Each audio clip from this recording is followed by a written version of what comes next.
تو کیا ربوبیت ہوتی؟ یہ فانی جسم تو چند دن کے لیے ہے،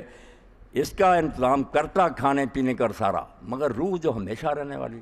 جو یہ جنت میں جائے گی، جو اس کے لیے کوئی اللہ تعالیٰ انتظام نہ کرتا تو یہ کوئی رحمت نہ ہوتی، کوئی ربوبیت نہ ہوتی۔ اسی لیے اللہ پاک فرماتا ہے رحمت من عندک، کتاب جو اتاری ہم نے رحمت من عندنا، یہ ہماری طرف سے اصل سب سے بڑی مہربانی ہے۔ اس کے بغیر تو تم اندھوں سے بھی زیادہ بدتر ہوتے، وہ تو صرف آنکھیں اندھی ہوتی، اس کے نہ ہونے سے بصیرت قلوب اندھے ہوتے۔ تو اللہ نے بڑا فضل فرمایا، جب زمین کو آباد کیا، پہلے دن سے پہلا آدمی جو زمین پر اترا وہی ہدایت لے کر آیا، اللہ کا نبی تھا آدم علیہ السلام۔ اور اللہ پاک فرماتے ہیں وہ غلطی جو ہوئی، اس کے بعد جب انہیں تنبؤ ہوا، وہ خبردار ہوئے کہ مجھ سے غلط ہو گیا، توبہ کی، ثم اہتدی، پھر اللہ پاک فرماتے ہیں انہیں ہدایت ملی، وہ صرف پھر معافی نہیں ملی، اللہ نے ان کی توبہ قبول کی اور انہیں راستہ بتا دیا کہ یہ آپ کا اور آپ کی اولاد کا راستہ، اس پر چلنا ہے، اس سے بچ کر رہنا۔ تو اللہ تعالیٰ پھر مختلف علاقوں میں، مختلف زمانوں میں یہ رحمت جو ہے اس کی بارش برساتا رہا، نبی اور رسول آتے رہے، مگر ان کا کام جو تھا وہ اس طرح کا تھا کہ اپنے اپنے علاقے کے لیے آتے تھے۔ اس زمانے میں اتنے ذرائع وسائل نہیں تھے، اتنے لوگوں کا میل جول نہیں تھا کہ ساری دنیا کے لیے ایک رہبر ہو سکے، اس لیے یہی ممکن تھا کہ جس علاقے میں لوگ رہتے ہیں وہاں نبی آتا، انہیں ہدایت دیتا، راہ راست پر لوگ چلتے، بعد میں اس میں ملاوٹ کر دیتے، کچھ رد و بدل کر دیتے، مگر آخر میں اللہ تعالیٰ نے سراجا منیرا، جیسے پہلے چھوٹے چھوٹے ستارے ہیں نا وہ آتے رہتے ہیں، مگر پھر جب سورج آ جاتا تو پھر تو ساری روشنیاں ماند پڑ جاتی ہیں، وہ ایک ہی روشنی کافی ہوتی ہے۔ اللہ نے فرمایا کہ پھر ایک زمانہ آیا کہ اللہ پاک نے یہ مناسب سمجھا کہ اب ایک ایسا نبی بھیج دیا جائے کہ اس کے بعد ہدایت کی کوئی ضرورت نہ ہے۔ نوع انسان را پیام آخری، انسانوں کے لیے اللہ پاک کا آخری پیغام کہ اب میری طرف سے کوئی گفتگو نہیں ہوگی، میں نے جو کہنا تھا کہہ دیا، اب اس سے ہدایت پاؤ۔ تو یہ قرآن مجید لے کر محمد رسول اللہ صلی اللہ علیہ وسلم آ گئے، اور اس کا آغاز جو ہے اس بابرکت مہینہ سے ہوئی۔ یہ ٹھیک ہے، کچھ روایتوں میں لوگ کہتے ہیں کہ وہاں سے بیت معمور سے یہاں اتارا گیا، بیت العزت ہے پہلے آسمان پر، وہاں سے پھر کشتوار اترا،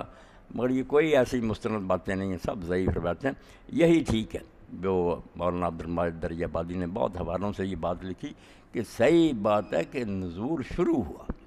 پہلی قسط جو اتری وہ اس مہینہ میں اتری، اور وہ زمانہ جو اس کو بلایا نہیں جا سکتا، جس میں اللہ تعالیٰ نے مخلوق پر رحم فرمایا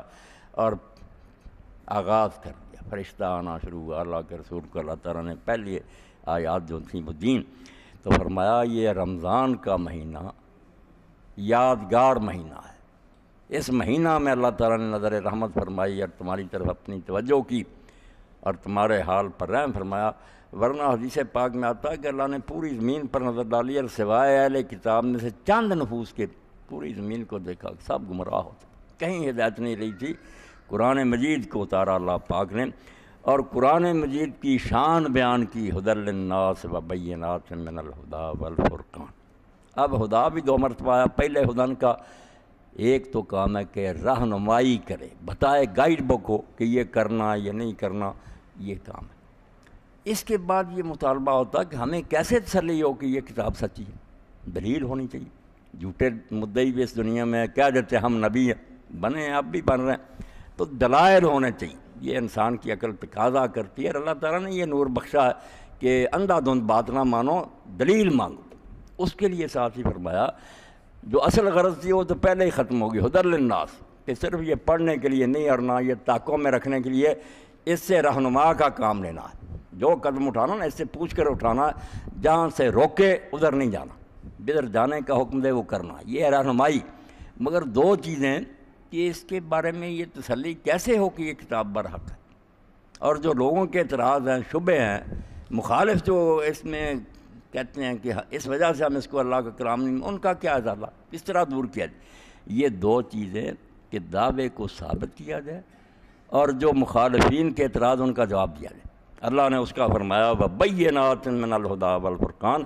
اس کتاب میں کوئی بات تحکم سے نہیں منوائی گی، زبردستی سے نہیں منوائی گی۔ اللہ نے تمہاری عقلیں جو ہیں جو اس کی عطا کی ہوئے ان کا احترام کیا کہ یہ کوئی بچے نہیں ہیں کہ انگلی پکڑ کر لے چلیں، عاقل بالغ ہے، یہ سمجھنا چاہتے تھے. فرمایا بینات من الہدا، اس میں ایسے دلائل دیے گئے. دوسرا معنی جو ہے وہ عمل کی بات ہے، ہدن رہنما، یہ ہدا بصیرت، والذین اہتدوا زدناہم ہدا،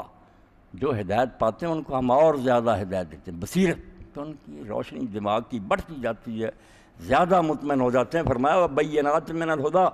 اس میں ایسے دلائل دے دیے واضح صاف روشن. جیسے ابھی ہم پڑھ رہے تھے، اگر کوئی آدمی ہٹ ترمر ضدی نہ ہو، جو لوگ سن رہے تھے مولانا مودودی صاحب کرام، کیسی بات دل میں اترتی جا رہی تھی. کیسے نہ مانا جائے کہ اس دنیا کے بعد ایک دنیا آنی چاہیے جہاں اللہ تعالیٰ ہر شخص کو اس کی نیکی بدی کا پورا بدلہ دے، جو یہاں نہیں ہو رہا. نیک جو ہیں وہ خالی جاتے ہیں بلکہ دکھ اٹھاتے ہیں، بدماش عیش کرتے ہیں. تو انسانی عقل جو ہے مضطرب ہے، بے چین ہے کہ یہ کیا اندھیر نگری. تو دین کہتا نہیں